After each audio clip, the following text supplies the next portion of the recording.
जय हिंद दोस्तों, स्वागत है आपका मेरे चैनल स्टडी क्यों नहीं पे।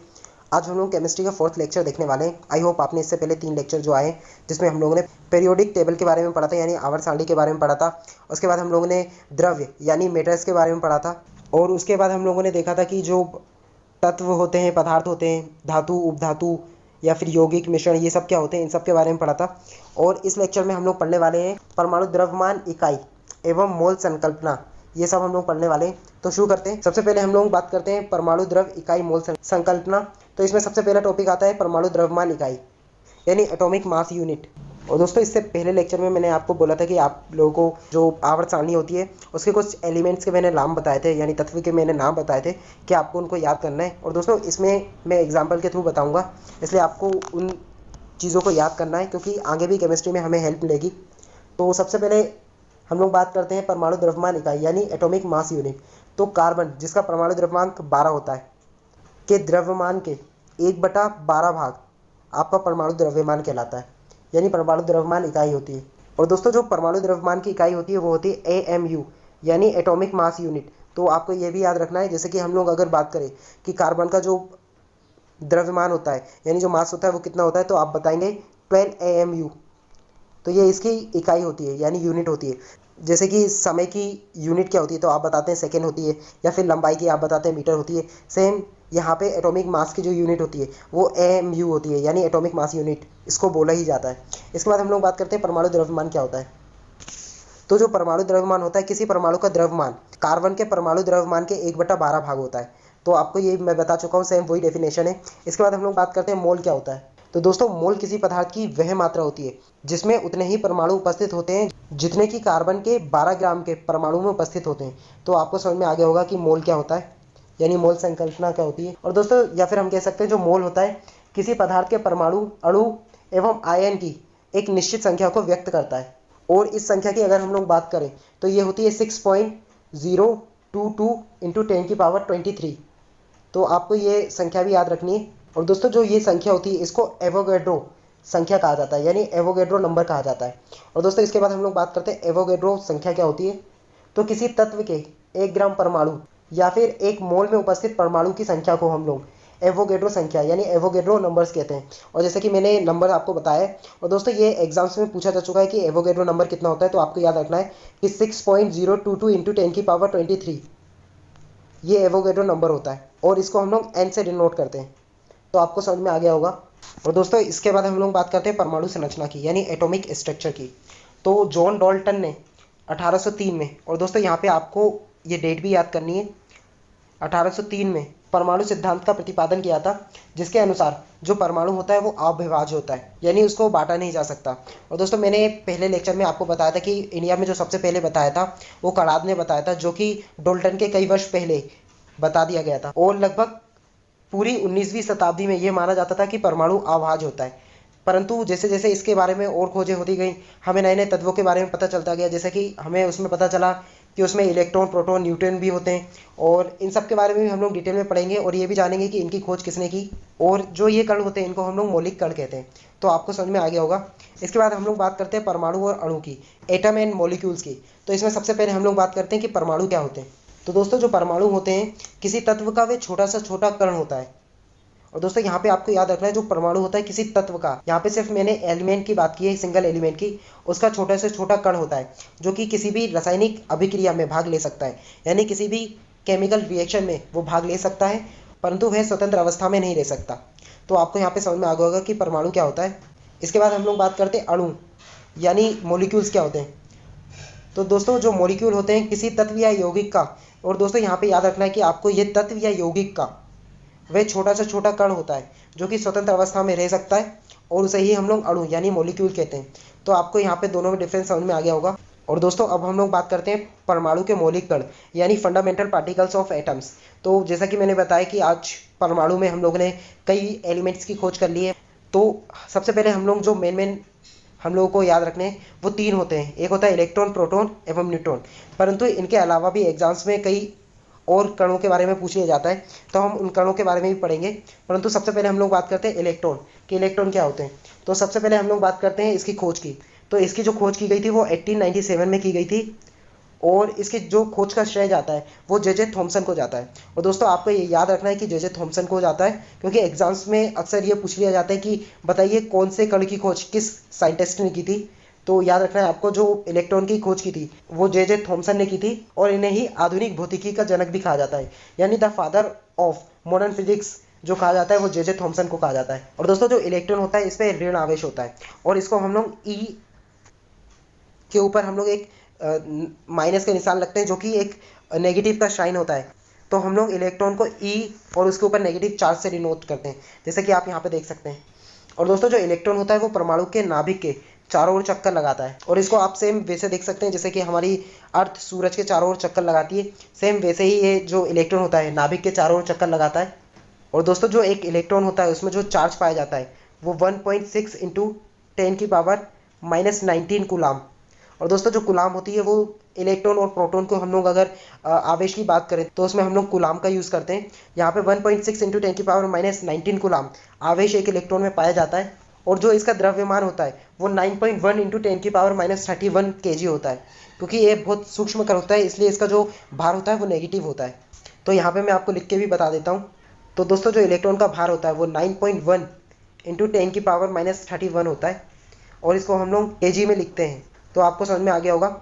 इसके बाद हम लोग बात करते हैं प्रोटॉन। और दोस्तों आगे मैं एक चार्ट भी दे दूंगा आपको, जिसमें इनको हम लोग किस चिन्ह से प्रदर्शित करते हैं, यानी इनके क्या क्या साइन होते हैं, इन पे कौन सा आवेश होता है, और इनकी नेगेटिविटी कितनी होती है, यानी सापेक्ष आवेश क्या होता है, इनका द्रव्यमान कितना होता है, खोज किसने की थी, उसकी भी मैं एक आपको सारणी दे दूंगा, सिर्फ इलेक्ट्रॉन, प्रोटॉन और न्यूट्रॉन की।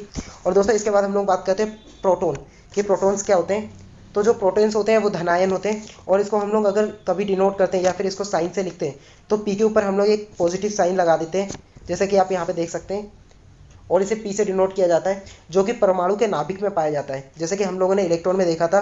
जो इलेक्ट्रॉन होता है वो नाभिक के चारों ओर चक्कर लगाता है, और जो प्रोटॉन रहता है वो नाभिक में पाया जाता है, और इसकी जो खोज का श्रेय जाता है वो गोल्डस्टीन को जाता है। परंतु इसका जो नामकरण किया था वो रदरफोर्ड ने किया था, और इसी कारण कई लोग एग्जाम्स में आपको ऑप्शन मिल जाएगा कि जो प्रोटॉन की खोज की थी वो किसने की थी, और आपके सामने दो ऑप्शन होंगे, एक होगा गोल्डस्टीन और दूसरा होगा रदरफोर्ड। और कई बच्चे इसमें रदरफोर्ड लगा के आ जाते हैं, पर आपको याद रखना है सिर्फ रदरफोर्ड ने इसका नामकरण किया था, और इसकी जो खोज की गई थी वो गोल्डस्टीन द्वारा की गई थी। और इसका हम लोग चार्ज की बात की जाए तो इसमें भी 1.6 इंटू 10⁻⁻19 चार्ज होता है, और इसकी यूनिट जैसे कि मैंने बताया जो कूलाम होती है, और इसका जो वेट होता है वो 1.6 इंटू 10⁻⁻27 होता है, यानी यह इलेक्ट्रॉन से भारी होता है। और दोस्तों जैसा कि हमने देखा जो प्रोटॉन होता है वो इलेक्ट्रॉन से भारी होता है, इसी कारण जो इसका सारा वेट होता है वो नाभिक में होता है, क्योंकि नाभिक में प्रोटॉन्स पाए जाते हैं, यानी जो एटम का सारा भार होता है वो नाभिक में केंद्रित होता है। तो आपको समझ में आ गया होगा। और केंद्र में प्रोटॉन और न्यूट्रॉन दोनों पाए जाते हैं। और दोस्तों इसके बाद हम लोग बात करते हैं न्यूट्रॉन की कि न्यूट्रॉन्स क्या होते हैं। तो दोस्तों जो न्यूट्रॉन की खोज की थी वो 1932 में चैडविक के द्वारा की गई थी। और दोस्तों जो न्यूट्रॉन होता है इसमें कोई सा भी आवेश नहीं पाया जाता, जैसे कि हमने इलेक्ट्रॉन और प्रोटॉन में देखा था कि इलेक्ट्रॉन में नेगेटिव होता है और प्रोटॉन में पॉजिटिव चार्ज होता है, बट न्यूट्रॉन जो होता है उसमें कोई सा भी चार्ज नहीं पाया जाता, और इसको हम लोग एन से नोट करते हैं। और दोस्तों इसका जो द्रव्यमान होता है प्रोटॉन के द्रव्यमान के लगभग बराबर होता है, और ये एक अस्थायी कण है, तो आपको ये भी याद रखना है। और जो इसका जीवन काल होता है वो मात्र 17 मिनट का होता है, इसलिए इसको अस्थायी कण बोला गया है, जबकि इलेक्ट्रॉन और प्रोटॉन को स्थायी कण बोला जाता है। और जितनी भी नाभिक विखंडन रिएक्शन होती है उन सब में जो मूल आधार होता है वो न्यूट्रॉन का होता है। और दोस्तों न्यूट्रॉन निकालने का एक फॉर्मूला भी होता है। अगर आप जो द्रव्यमान में से अगर आप उसका जो इलेक्ट्रॉनिक नंबर होता है या फिर जो इलेक्ट्रॉन का नंबर्स होते हैं या फिर इसमें जो इलेक्ट्रॉन प्रेजेंट होते हैं या फिर प्रोटॉन प्रेजेंट होते हैं उनको अगर आप माइनस कर देंगे तो आपके न्यूट्रॉन की संख्या निकल जाएगी। जैसे कि हम यहाँ पे लेते हैं कार्बन, जैसे कि हमें पता है जो कार्बन का भार होता है वो 12 होता है और जो इसका एटॉमिक नंबर होता है वो 6 होता है। अगर आप 12 में से 6 माइनस कर देंगे तो यहाँ पे आपको न्यूट्रॉन की संख्या निकल जाएगी जो कि 6 होगी। तो आपको समझ में आ गया होगा। और इस प्रकार देखा जाए तो जो हाइड्रोजन होता है उसमें एक भी न्यूट्रॉन नहीं पाया जाता, क्योंकि जब आप हाइड्रोजन का एटॉमिक नंबर देखेंगे तो वो भी 1 होता है और एटॉमिक मास देखेंगे तो वो भी 1 होता है। अगर आप 1 में से 1 माइनस कर देंगे तो 0 आएगा। तो इससे आपको क्या पता चलता है, इससे हमें पता चलता है कि जो हाइड्रोजन होता है उसमें न्यूट्रॉन्स नहीं पाए जाते। तो आई होप आपको ये कॉन्सेप्ट भी समझ में आ गया होगा। और दोस्तों यहाँ पे आप स्क्रीन पे एक चीज़ देख रहे होंगे, यहाँ पे मैंने जो 3 मूल कण की बात की थी इलेक्ट्रॉन, प्रोटॉन और न्यूट्रॉन, उनके बारे में यहाँ पे शॉर्ट में बताया गया है, जैसे कि उनको किससे हम लोग रिप्रेजेंट करते हैं, यानी उनके साइन या फिर चिन्ह क्या होते हैं, जैसे कि इलेक्ट्रॉन का ई, प्रोटॉन का पी, न्यूट्रॉन का एन होता है। और इन पे जो आवेश पाया जाता है, जैसे कि मैंने आपको बताया था, इलेक्ट्रॉन पे 1.6 × 10⁻⁻19 कूलम पाया जाता है। सेम प्रोटॉन पे पॉजिटिव में पाया जाता है और न्यूट्रॉन पर कोई चार्ज नहीं होता, ये भी मैंने आपको बताया था। इन पे आवेश जैसे कि -1, +1 और 0 होता है। और मैंने आपको वेट के बारे में बताया था, जैसे कि इलेक्ट्रॉन पे जो वेट होता है वो 9.1 × 10⁻31 किलोग्राम होता है। और प्रोटॉन का और न्यूट्रॉन का जो मैंने आपको वेट बताया था सेम होता है, 1.6 × 10⁻27 किलोग्राम होता है। और यहाँ पे खोजकर्ता क्या मैंने बताया था आपको, बस आपको यहाँ पे एक ही चीज़ याद रखना है, जो प्रोटॉन की खोज की थी वो गोल्डस्टीन द्वारा की गई थी, परंतु इसका जो नामकरण किया गया था वो रदरफोर्ड द्वारा किया गया था। और दोस्तों अगले वीडियो में हम लोग सिद्धांत के बारे में पढ़ेंगे कि किसने क्या सिद्धांत दिया था, जैसे कि रदरफोर्ड ने सिद्धांत दिया था, डाल्टन का परमाणु सिद्धांत, बोहर, मैक्स प्लांक, पाउली, इन सब के बारे में हम लोग पढ़ने वाले हैं और आपके लिए इंपॉर्टेंट है, उस लेक्चर को भी जरूर देखिएगा। इसके बाद हम लोग बात करते हैं प्रोजेस्टेरॉन की। तो दोस्तों जो प्रोजेस्टेरॉन है इसकी खोज 1932 में की गई थी और इसकी खोज का श्रेय एंडरसन को जाता है। और जो प्रोजेस्टेरॉन होता है ये भी धन आवेशित कण होता है और इसका द्रव्यमान और आवेश जितना इलेक्ट्रॉन का द्रव्यमान और आवेश होता है उसके बराबर होता है। और इसको हम लोग एक तरह से इलेक्ट्रॉन का अपोजिट कह सकते हैं, यानी इलेक्ट्रॉन का एंटी कण कहते हैं। और दोस्तों इसके बाद हम लोग बात करते हैं न्यूट्रिनो की। तो इसकी खोज 1930 में की गई थी और इसकी खोज का श्रेय पाउली नामक साइंटिस्ट को जाता है। इनका द्रव्यमान और इनमें कोई सा भी आवेश नहीं पाया जाता और ये दो प्रकार के होते हैं, एक होता है न्यूट्रिनो और दूसरा होता है एंटी न्यूट्रिनो। तो आपको समझ में आ गया होगा। इसके बाद हम लोग बात करते हैं पाई मेसोन की। तो दोस्तों जो पाई मेसोन कण होता है इसकी खोज 1935 में की गई थी और इसकी जो खोज का श्रेय जाता है वो एच युकावा को जाता है। और ये भी दो प्रकार के होते हैं, एक होता है धनात्मक और एक होता है ऋणात्मक। और ये भी एक अस्थायी कण होता है और जो इसका जीवन काल होता है वो 10⁻⁻8 सेकेंड होता है, यानी ये क्षण भर के लिए होता है। और परंतु जो इसका द्रव्यमान होता है वो इलेक्ट्रॉन के द्रव्यमान से लगभग 274 गुना ज़्यादा होता है। तो आपको समझ में आ गया होगा पाई मेसोन। इसके बाद हम लोग बात करते हैं फोटोन।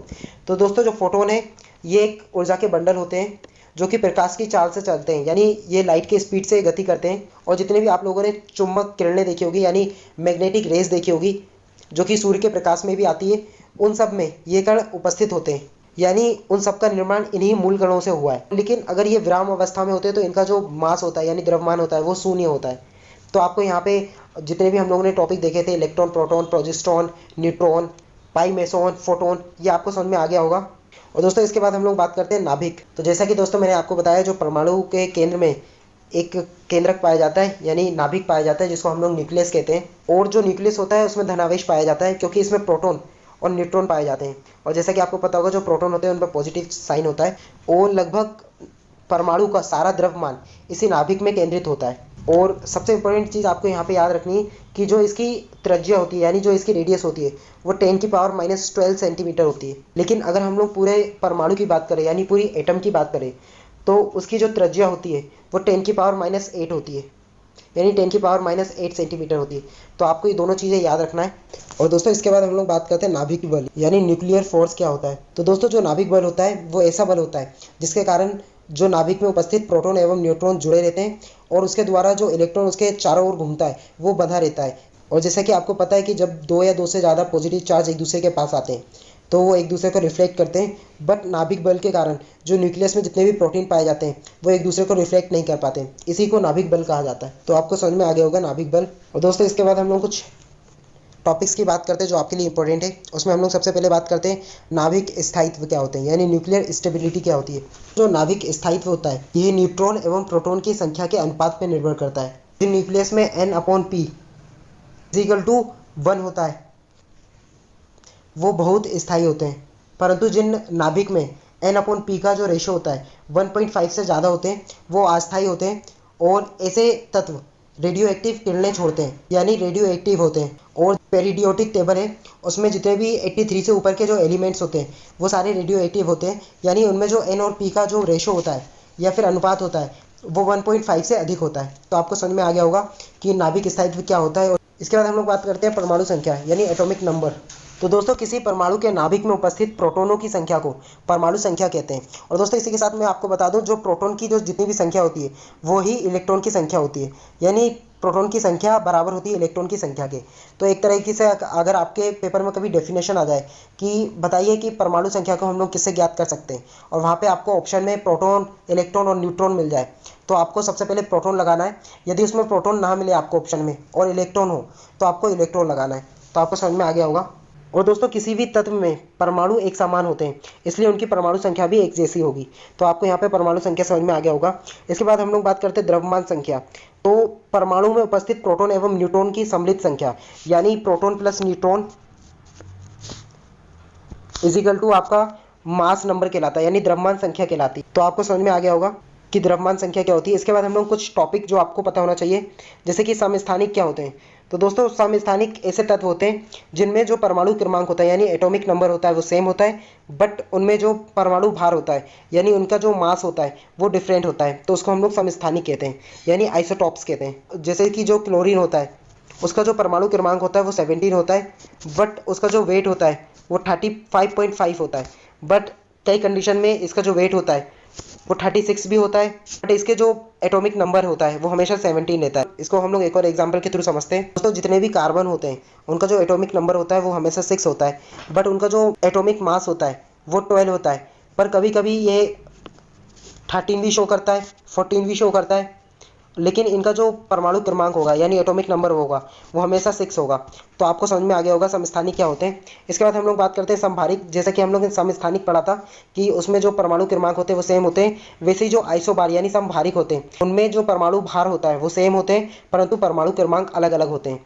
तो आपको समझ में आ गया होगा। और दोस्तों अक्सर एग्जाम में हाइड्रोजन के समस्थानिक यानी आइसोटॉप्स के बारे में पूछ लिया जाता है। तो हाइड्रोजन के 3 समस्थानिक पाए जाते हैं। एक होता है H जिसका एटॉमिक मास होता है 1, जिसको नॉर्मली हम लोग प्रोटियम बोलते हैं। एक होता है H जिसका परमाणु भार 2 होता है, इसको हम लोग ड्यूटेरियम बोलते हैं। और एक होता है परमाणु भार जिसका 3 होता है, इसको हम लोग ट्राइटियम बोलते हैं। और दोस्तों यहाँ पे जिस हाइड्रोजन का परमाणु भार 3 होता है ये रेडियो एक्टिव होता है। और दोस्तों कभी आपने भारी जल का नाम सुना होगा जिसका फॉर्मूला होता है D2O। उसमें जो हाइड्रोजन होती है ड्यूटेरियम के फॉर्म में पाई जाती है, इसलिए उसको भारी जल बोला जाता है। यहाँ पे समझ में आ गया होगा। दोस्तों जैसे कि हम लोगों ने समस्थानिक के बारे में पढ़ा कि जिन एलिमेंट्स के परमाणु क्रमांक यानी एटॉमिक नंबर सेम होते हैं वो समस्थानिक कहलाते हैं, यानी आइसोटॉप्स कहलाते हैं। तो उसी प्रकार से समभारिक होते हैं, आप नाम से समझ गए होंगे, जिनका एटॉमिक मास इक्वल हो यानी उनका जो द्रव्यमान होता है वो बराबर हो, परंतु परमाणु क्रमांक यानी एटॉमिक नंबर डिफरेंट हो, तो उनको हम लोग आइसोबार यानी समभारिक कहते हैं। इसके बाद हम लोग बात करते हैं सम न्यूट्रॉनिक्स की। आप नाम से समझ में आ गया होगा कि आइसोटॉन्स क्या होते हैं, जिनके न्यूट्रॉन समान हो, यानी जिनमें न्यूट्रॉनों की संख्या समान हो, परंतु उनके जो परमाणु क्रमांक और परमाणु भार हैं वो डिफरेंट हो। अगर इसके हम लोग एग्जाम्पल की बात करें तो जो कार्बन होता है जिसमें परमाणु क्रमांक 6 होता है और परमाणु भार 14 होता है, इसमें जो न्यूट्रॉन की संख्या होती है वो 8 होती है। और वहीं पे हम लोग ऑक्सीजन की बात करें जिसका परमाणु क्रमांक 8 होता है और जो परमाणु भार होता है वो 16 होता है, और इसमें भी हम लोग न्यूट्रॉन की बात करें तो 8 होता है। तो आप यहाँ पे देख सकते हैं जो कार्बन है और जो ऑक्सीजन है इनमें जो न्यूट्रॉन के नंबर हैं वो इक्वल हैं यानी 8 हैं, तो इसलिए इनको सम न्यूट्रॉनिक यानी आइसोटॉन्स कहा जाता है। तो दोस्तों ये लेक्चर यहाँ पे समाप्त हुआ। आपको आई होप आपको ये समझ में आ गया होगा। आज हम लोगों ने कुछ इंपॉर्टेंट टर्म्स देखी जो आपके एग्जाम में इंपॉर्टेंट है, आपको आगे की केमिस्ट्री समझने में काफ़ी हेल्प करेगी। और अगर आपको ये वीडियो अच्छी लगी हो तो मेरे चैनल को अभी सब्सक्राइब कीजिए, लाइक कीजिए, जितना हो सकता है इस वीडियो को शेयर कीजिए। और इसी तरह की एक और वीडियो में हम लोग मिलेंगे। जय हिंद।